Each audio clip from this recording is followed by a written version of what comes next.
सभी विद्वानों को, ज्योतिष अनुरागियों को, मित्रों को, शुभचिंतकों को नीरज उदवा करनाल की राम राम। आज एक टॉपिक लेके आया हूँ मैं आप लोगों के सामने। काफ़ी लोगों के ना 2-4 दिनों से फ़ोन आने लग गए थे। जैसे जैसे 3 मार्च नज़दीक आ रही है, सभी के मन में जिज्ञासा आ रही है कि भाई ग्रहण होगा, कैसा होगा। यही पोजीशन अभी कुछ दिन पहले जब सूर्य ग्रहण हुआ तब भी थी। तो मैंने सोचा कि क्यों ना सभी को एक एक करके बताने की बजाय एक वीडियो बना के पोस्ट कर दे जाते हैं, और जिसको भी देखना वो समझ लेगा। तो चलते हैं मुद्दे की बात पर और विचार करते हैं।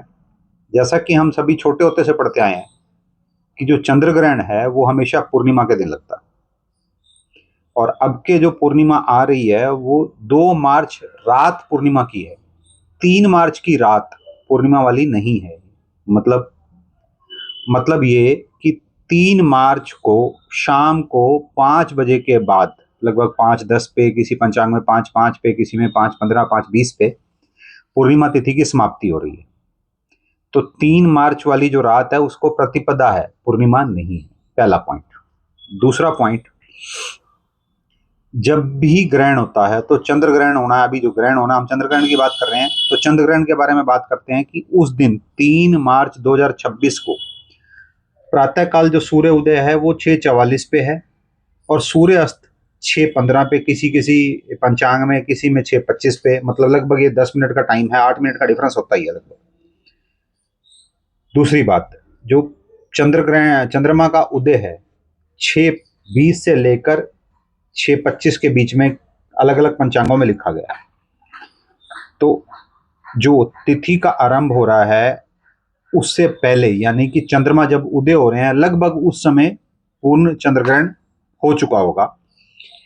कुछ हिस्सा, लगभग 10-12 मिनट का हिस्सा इस चंद्र ग्रहण को टच करेगा उदित होते चंद्रमा को।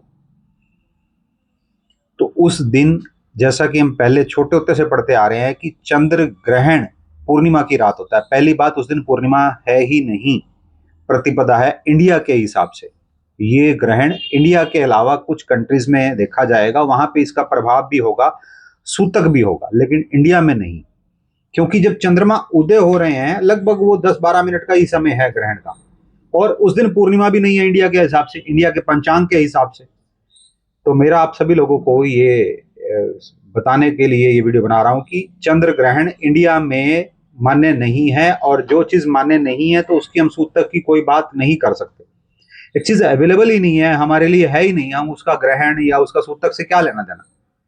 तो आज की जो मेरी नॉलेज थी मैंने आपके सामने इसीलिए रखी है, और टेक्निकली चीजें बताई हैं, और साइड बाय साइड होली खेलने वाली में भी कोई समस्या नहीं है। हालांकि ये जो विषय हम बात कर रहे हैं ये ज्योतिष का विषय नहीं है। ज्योतिष में एक अलग विद्या है जिसको पंचांग बोलते हैं, पंचांग में ये विद्या आती है। लेकिन क्योंकि मैंने इस विद्या से रिलेटेड हूँ, ज्योतिष से रिलेटेड हूँ, और लोगों के फोन आ रहे थे, इसलिए मैंने सोचा कि एक वीडियो बनाता हूँ, और ये अभी आज ही पोस्ट कर दूंगा। मेरी आज की राम राम स्वीकार करें।